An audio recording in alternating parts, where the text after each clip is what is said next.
LeBron said it. He knows exactly what he got himself into. We talked about it all off season. Nick, what was the key to the Lakers losing this one? Well, LeBron's going to get killed for missing those 2 free throws late, and it's justifiable. Since the beginning of last year, he's been awful in these late free throw situations, been the worst player in the league who's shot at least 10 of these clutch potential free throws in the last year, so he's going to get killed for that. But they lost this game a number of times. They were fortunate to be in overtime. The first half, LeBron was really bad. Kuzma kept them in the game. In the second half, while LeBron's offense got going, the Lakers' defense was non-existent. I tweeted with a minute left, I'm going to bed.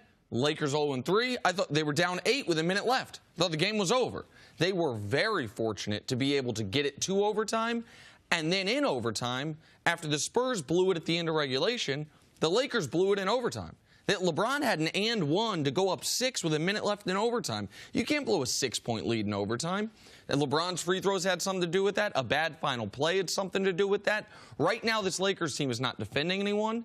It was not helpful yesterday that Ingram and Rondo were suspended. We talked about the fight yesterday. We didn't talk much about the repercussions, meaning you're going to be without, theoretically, your second-best shooter and one of your 2 best point guards.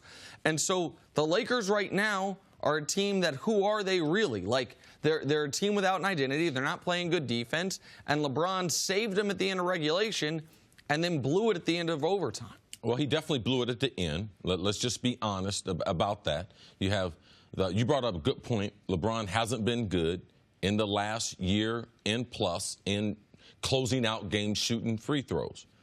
But also, the effect as far as missing free throws, because LeBron doesn't have history with these young players. So I believe there's a domino effect, all right, that he still needs to develop. We saw the shot, him hitting the shot in practice. Like these guys have, Kevin Love and them seen it. Like Kyrie and them, those guys seen it. So they kind of got used to it. JR, they got used to it.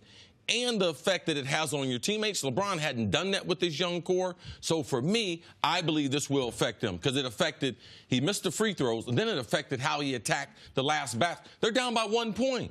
You got to go to the hole. The old LeBron would go to the hole, make the right play. Either he's going to try to finish and do an and one, which he's going to get to the line. They're only down by 1 point. There is no need to shoot a diagonal 3-pointer. The effect of him missing the free throws affects the team because it affected him how he was going to close this out. He would typically go to the hole, find an open shooter, dish the ball to them, but it didn't. He still wanted to win the game because he knew he had missed the free throws, and he wanted to take the game into his hand. Didn't because he didn't trust his teammates, or didn't because No. I think C's saying because he didn't want to get fouled. Yeah, he didn't trust himself to go back to the free throw line. Because he was 8 of 9 at the line going into the last 12 seconds. Yes.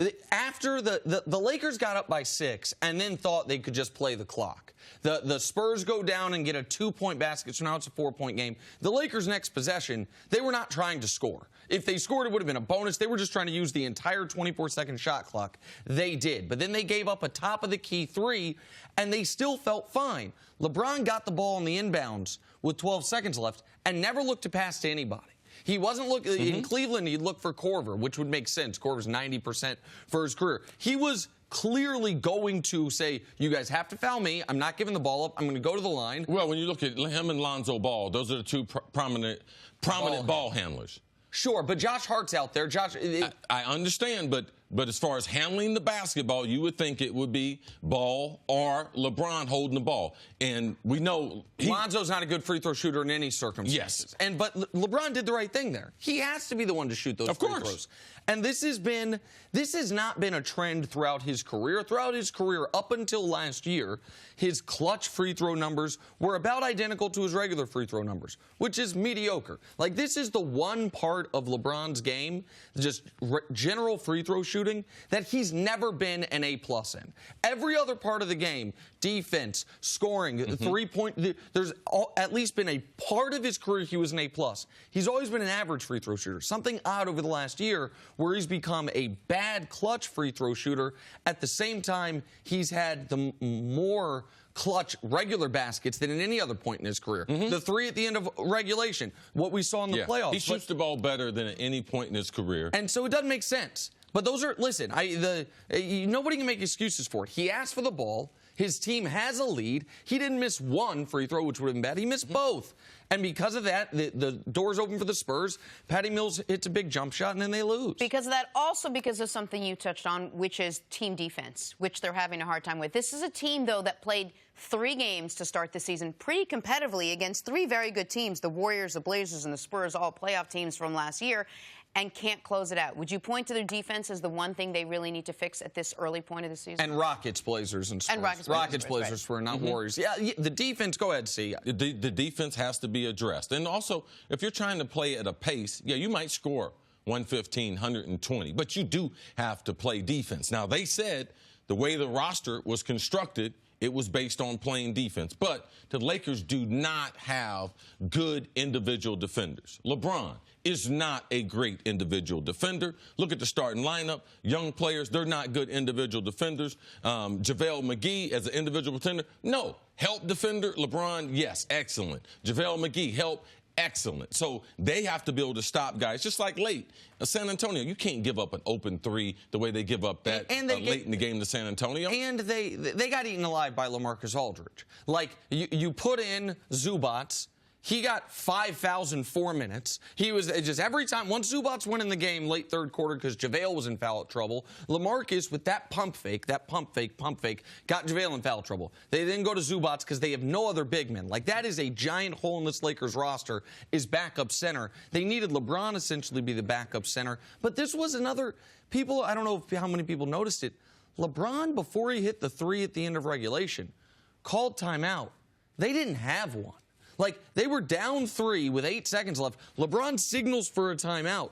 They didn't have one. The refs either didn't notice or let it go. That's a technical foul. Like, LeBron has not been, I know, listen, on the year, he's averaging 27, 8, and 8. Why? Because he's LeBron. He'll always find a way to average that.